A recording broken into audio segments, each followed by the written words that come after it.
કેન્દ્રીય આરોગ્ય મંત્રી જેપી નડ્ડાએ પંચકુલામાં ટીબી સામે લડવા માટે 100 દિવસીય ગહન અભિયાનની શરૂઆત કરી। કેન્દ્રીય આરોગ્ય મંત્રી જેપી નડ્ડાએ ભારતમાં ક્ષય રોગની ઘટનાઓ અને મૃત્યુદરની પડકારોને પહોંચી વળવા માટે 100 દિવસીય ગહન અભિયાનની શરૂઆત કરી। આ કાર્યક્રમ હરિયાણાના પંચકુલામાં યોજાયો, જેમાં હરિયાણા મુખ્યમંત્રી નાયબ શ્રી સૈની, આરોગ્ય મંત્રી કુમારી આરતી સિંહ રાવ અને અન્ય મહાનુભાવો હાજર રહ્યા। આ અભિયાનનો ઉદ્દેશ 33 રાજ્યો અને કેન્દ્ર શાસિત પ્રદેશોના 347 જિલ્લાઓમાં જ્યાં ટીબીનો પ્રકોપ વધુ છે ત્યાં ધ્યાન કેન્દ્રિત કરવાનો છે।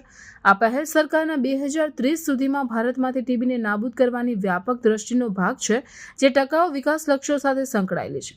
પહેલું આ અભિયાન ઉચ્ચ ટીબી પ્રકોપ ધરાવતા જિલ્લાઓને ગહન રીતે લક્ષ્ય બનાવશે, રોગને ફેલાવવામાં અટકાવવા માટે સંપૂર્ણ સ્ક્રીનિંગ અને વહેલી તબક્કે શોધખોળ સુનિશ્ચિત કરશે। બીજું વ્યૂહરચનામાં ટેસ્ટ, ટ્રેક, ટ્રીટ અને ટેકનોલોજી ફોર્મ્યુલા શામેલ છે, જે વહેલી તબક્કે નિદાન, અસરકારક સારવાર અને વધુ સારા પરિણામો માટે ટેકનોલોજીનો ઉપયોગ પર ભાર મૂકે છે।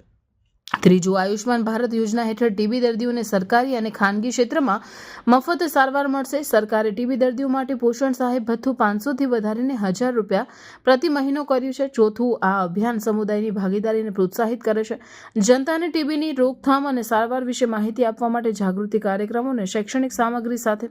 પાંચમું, કાર્યક્રમમાં ટીબી નાબૂદ કરવાની કવાયતમાં મહત્વપૂર્ણ યોગદાન આપનાર વ્યક્તિઓ અને સંસ્થાઓને સન્માનિત કરવામાં આવ્યા, જેમાં ટીબી ચેમ્પિયન્સનો સમાવેશ થાય છે, જેમણે રોગમાંથી સાજા થયા છે અને હવે અન્ય લોકોને મદદ કરી રહ્યા છે। મંત્રી નડ્ડાએ ટીબી સામે લડવા માટે એકતાના પ્રયાસોના મહત્વ પર ભાર મૂક્યો। છેલ્લા કેટલાક વર્ષોમાં ટીબીની ઘટનાઓ અને મૃત્યુદર ઘટાડવામાં થયેલી પ્રગતિને હાઇલાઇટ કરી। તેમણે આરોગ્ય કર્મીઓના પ્રયાસોની પ્રશંસા કરી અને ટીબી મુક્ત ભારત હાંસલ કરવા માટે સતત જાગૃતિ અને સમર્પણની અપીલ કરી।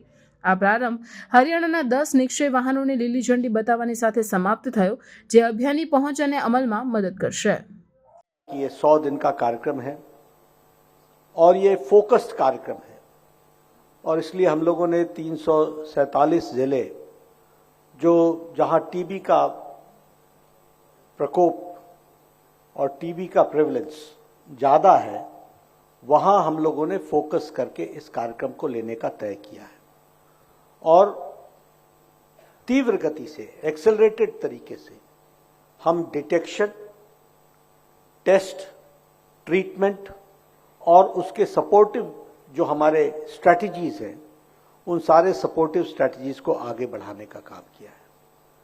मैं ये मानता हूं कि यह कार्यक्रम टीबी मुक्त भारत और हेल्दी नेशन, स्वस्थ देश, इसको बनाने में आज का दिन और ये 100 दिन का कार्यक्रम एक मील पत्थर साबित होगा।